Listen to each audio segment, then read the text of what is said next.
안녕하세요. 나라TV입니다. 오늘은 북한에서 김정은의 비서로 엘리트 출신의 여성 탈북민의 이야기인데요.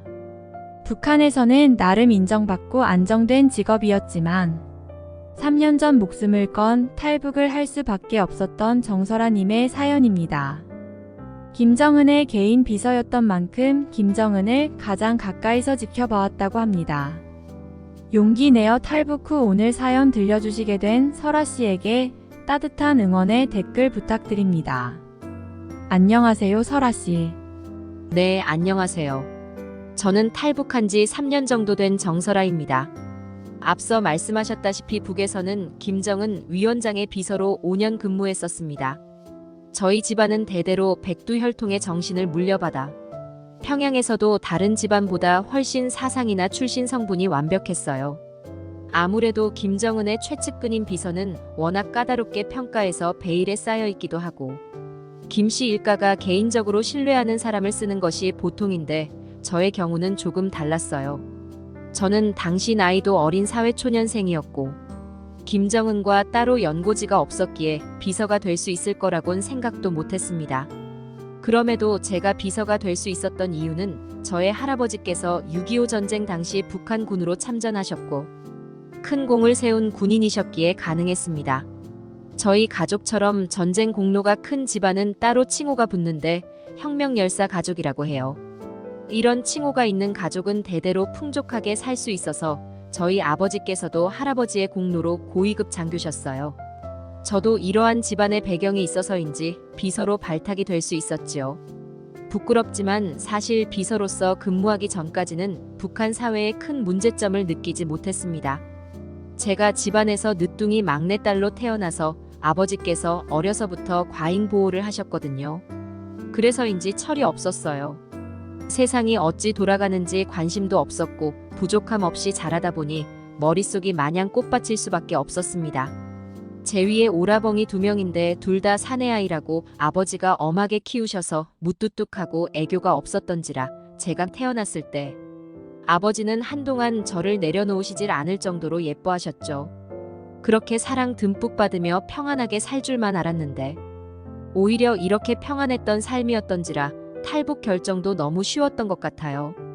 어려서 멋모를 때는 그저 김일성 부자의 신화를 매일같이 들으며 장군님의 위대함이 지금의 화목한 생활을 할 수 있게 만들어주신 줄만 알았습니다. 그래서 누구보다 김씨 일가에 대한 존경심이 가득했죠. 그런 저에게 비서라는 직책은 김정은을 가장 가까이서 모실 수 있었기에 너무나도 과분하고 자랑스러운 일 같아 보였어요. 지금 생각하니 그때의 제가 어처구니가 없네요. 지금에서야 이렇게 한국에서 적응하고 북한을 바라보면 답답하고 그런데 그때의 저를 생각하면 세뇌가 얼마나 무서운 것인지 느끼곤 합니다. 모든 인민들이 김정은의 추악한 진실을 안다면 너도 나도 탈북할 텐데 매일같이 김정은을 신격화하는 거짓 선전을 하루 종일 들어야 하니 공포심을 넘어서서 정말 신처럼 생각하는 사람도 있을 겁니다. 한마디로 종교 그 자체죠. 저도 그랬기 때문에 스스로 속아온 세월이 너무 한탄스럽고 바보같이 느껴질 때가 많아요. 어쨌든 당시에는 비서가 되기 위해 어려서부터 공부도 열심히 했어요. 성적도 우수했지만 무엇보다 사상교육이나 사상시험을 보면 늘 최우수였기에 자부심이 남달랐어요. 그렇게 오직 김정은을 모실 생각만 하며 자라서 결국 비서가 됐을 때는 온 가족이 잔치를 벌일 만큼 경사였습니다. 저는 너무 기쁜 마음에 출근 전날 잠도 안 오더랍니다. 설레이는 마음에 나를 꼬박 세우고 새벽부터 정갈하게 옷을 갈아입고 있었는데 보위부에서 직접 집으로 찾아왔어요. 보위부 간부가 말하기를 장군님을 모시기 위해서는 보안이 가장 중요하니 명심하라우. 동무에게는 아직 장군님의 거처를 알릴 수 없기 때문에 장군님의 특별 지시가 있기 전까지는 따로 정해진 거처에서 생활해야 한다우. 라고 통보를 하더군요. 그러더니 부모님과는 인사를 할 겨를도 없이 저에게 포대기 같은 것을 얼굴에 씌우더니 차에 태우고는 긴 시간 이동했습니다. 시간이 얼마나 지난지는 체감이 안 되는데 아마 2시간가량 이동한 것 같았어요. 그렇게 도착한 곳에는 크고 화려한 저택이 있었습니다. 살면서 그렇게 아름다운 저택은 처음 봤어요. 평양에서도 나름 고급 아파트에서 살았는데 살면서 그런 신기한 건물은 처음이었거든요. 지금이야 한국에는 강남에 널리고 널린 주택들이고 너무나도 익숙해졌기에 우습지만 당시에는 큰 충격이었죠. 보위부 간부가 말하길 그곳은 김정은의 여러 별장 중 하나였어요. 제 일은 그 별장을 관리하고 장군님이 오시면 개인 비서로서 모시는 일을 했습니다. 사실 당시 저는 국무수행을 위해 일정을 관리하고 김 위원장의 모든 일을 처리하는 일을 할 줄 알았던지라 크게 실망했어요. 그런데 다시 생각해보니 장군님 비서가 한둘도 아니고 이제 막 비서가 된 주제에 너무 큰 걸 바랐다고 생각했습니다. 그래서 지금 주어진 일을 열심히 하면 장군님의 인정을 받아 나중에는 국무수행 비서까지도 되리라 다짐했었죠. 그렇게 처음 김정은의 별장에 발을 들이게 됐는데 3달에 한 번 외부에 나갈 수 있었기에 별장 내부에 제가 사용하는 방이 배정이 됐습니다. 그 방은 별장 지하에 있었지요. 지하에는 별장에 상주하는 청소 도우미와 요리사 등등 별의 별 사람들이 다 있었어요. 그리고 계급별로 방 크기가 달랐는데 저의 경우 비서였기에 따로 분류가 되어 큰 방으로 배정받았죠. 그래봤자 6평 정도 되는 작은 방이었지만 지하가 꽤나 크고 장군님을 모시기 위해 많은 사람들이 상주하고 있었기에 외롭지는 않았어요. 제 기억으로 청소하시는 분만 10명 정도 됐거든요. 장군님이 이곳에 오실 날만 기다리며 별장을 관리하고 사람들을 통솔하는 일을 했습니다. 한 달 정도 지났을 무렵 보위부에서 전화가 왔는데 장군님이 오후에 별장으로 이동하신다고 전달을 받았어요. 그때 어찌나 심장이 두근거렸는지 지금도 그 느낌이 잊혀지지 않아요. 아침부터 별장을 깨끗이 청소하고 관리하며 장군님이 오시기만을 기다렸습니다. 저녁 8시쯤에야 김정은 위원장이 도착했는데 차에서 내리는 순간부터 별장 내부에서까지 제가 수행해야 했기에 대기를 하고 있었어요. 김정은이 차에서 내리는 순간 저는 감격스러운 마음에 90도로 허리를 숙이며 인사를 드렸습니다. 그러나 김정은은 저의 인사를 받아줄 틈도 없이 별장으로 들어가더군요. 잠시 뒤 보위부 간부가 저에게 업무 인수를 해주셨는데 그 내용이 너무나도 충격적이었어요. 그 간부가 말하길 조금 있다가 장군님을 모실 여자 3명이 갈기야 채비하라우. 저는 당시 아무것도 몰랐기에 무엇을 준비하라는 것인지 전혀 몰랐어요. 그래서 물었더니 저에게 장군님의 사랑방에 약물과 필요한 도구들을 알려주셨지요. 별장에 처음 왔을 때 사랑방이 무엇인지 몰랐는데 그때서야 알게 됐습니다. 사랑방은 김정은이 여자들을 데리고 와서 문란한 행위를 하는 곳이었죠. 약은 또 뭔가 했더니 김정은이 그 약을 먹지 않으면 제대로 구실도 못하더랍니다.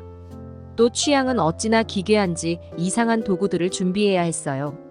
그렇게나 기대하던 비서로서의 첫 업무가 이런 더러운 뒷일이라니 너무나도 끔찍했어요. 분명 리설주 여사님도 있는데 이래도 되나 싶었죠. 하지만 제가 거부할 권리도 없었고 거부했다가는 사형이니 시키는 대로 하는 게 저의 최선이었습니다. 사랑방에 필요한 물건들을 구비하고 여자들이 도착했다는 무전의 안내를 위해 나갔는데 다시 한번 충격을 먹고 말았어요. 제 앞에 있던 사람들은 아무것도 모르고 어리둥절해 보이는 어린 소녀들이었어요. 20대 초반 혹은 더 어려 보이는 여자도 있었죠. 3명 정도 있었는데 다들 장군님을 만나 뵌다고 들떠 있더라고요. 그들을 데리고 사랑방으로 가는데 너무 큰 죄책감을 느꼈어요. 사실을 알고도 아무렇지 않은 척 안내를 해야 했으니까요. 하지만 이보다 더 고통스러웠던 것은 김정은이 그 소녀들을 취하는 시간 동안 제가 방문 앞에서 경호원 2명과 함께 대기하고 있어야 했습니다. 문 안에서는 비명소리도 들렸고 별의 별소리가 다 들렸지만 경호원들은 익숙하다는 듯 아무렇지 않게 서 있더라고요. 제가 다 수치스러워서 고개도 못 들고 서 있었는데 5시간이나 서 있는 동안 다리가 아프다는 느낌도 안 들 정도로 정신이 피폐해졌어요. 서 있는 동안 중간에 여자들 중 한 소녀가 소리 지르며 도망쳐 나오려는 듯한 소리가 들리길래 심장이 두근거렸는데 같이 있던 경호원 1명이 익숙한 듯 그 소녀를 잡고 어떤 약을 주입하더라고요. 더 이상 자세한 건 말하지 못하겠지만 그날이 제가 김정은을 처음 만난 날이었습니다. 늘 TV 속에서 신격화되고 포장되어 존귀하게만 봤던 김정은이 사실은 이런 일을 비일비재하게 저지르며 살고 있었다는 것이 믿기지가 않았죠. 저는 속으로 저런 짓을 아무렇지 않게 저지르는데 나도 저 여자들 중 한 명이 될 수 있지 않을까 싶어서 두려워졌습니다. 혹여라도 김정은의 눈에 띈다면 자칫 저런 일을 당할 수도 있겠거니 했지요. 저는 너무 무서워서 김정은이 사랑방 밖으로 나와서 이동할 때 고개도 못 들었어요.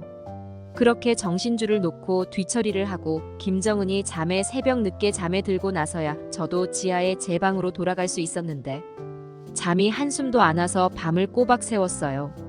김정은이 하루빨리 다른 곳으로 가길 간절히 바라는 마음으로 덜덜 떨어야 했습니다. 다행히 아침부터 분주하게 일정이 있어 이동하는 김정은을 수행하고 저의 업무가 끝났습니다. 저는 전날 밤 추악한 짓을 당해야만 했던 소녀들이 걱정되어 보이부 간부에게 물었더니 제가 간섭할 부분이 아니라더군요. 그래서 오랜 시간 별장에서 일해온 여사님에게 물어보니 조심스럽게 말씀을 해주셨어요. 그 소녀들은 보이부가 다시 데리고 가서 기밀 유지를 위해 사상 검증을 한다고 하더라고요. 문제가 없는 여자는 다시 돌아갈 수 있지만 혹시 임신이라도 하면 따로 격리되는 것 같다고 하더군요. 그동안 온실 속 화초처럼 자라와서 그런지 저는 이 모든 것이 너무나도 큰 충격이었고 당장이라도 집으로 도망가고 싶었습니다. 하지만 함부로 그랬다가는 보안 유지와 여러 사유로 교화소로 끌려갈 수도 있었어요. 그래서 묵묵히 부모님을 보는 그날까지 참았어요. 그렇게 3달이 흘렀고 그날 이후로는 김정은이 방문하지 않았지만 제 마음은 매일 두려움에 떨어야만 했어요. 저는 이틀간 부모님과 함께 할 수 있는 휴가가 생겼고 오랜만에 부모님의 얼굴을 보니 눈물이 터지고 말았어요. 아벙은 너무 놀라서 저에게 우리 설아 왜 우냐라며 놀라서 다독이셨는데 차마 이런 말을 할 수가 없었습니다. 당장 김정은의 체제 속에 살아가는 아버지가 할 수 있는 것이 없다는 것을 알고 있었기 때문이었죠. 아버지가 저를 보내고 소식도 들을 수 없을 텐데 이런 이야기를 했다간 걱정하실 것이 뻔했습니다. 그래서 저는 그저 보고 싶었다며 대답할 수밖에 없었어요. 이틀은 정말 짧게 지나갔어요. 눈 깜짝할 사이에 휴가가 끝나고 또다시 보이부에서 저를 데리러 왔습니다. 무거운 발걸음으로 별장에 돌아갔을 때 저는 이 지옥을 어떻게 벗어나지 하는 생각만 들더라고요. 집으로 도망치는 것은 말도 안 되는 일이었고 저에게 방법은 하나뿐이었습니다.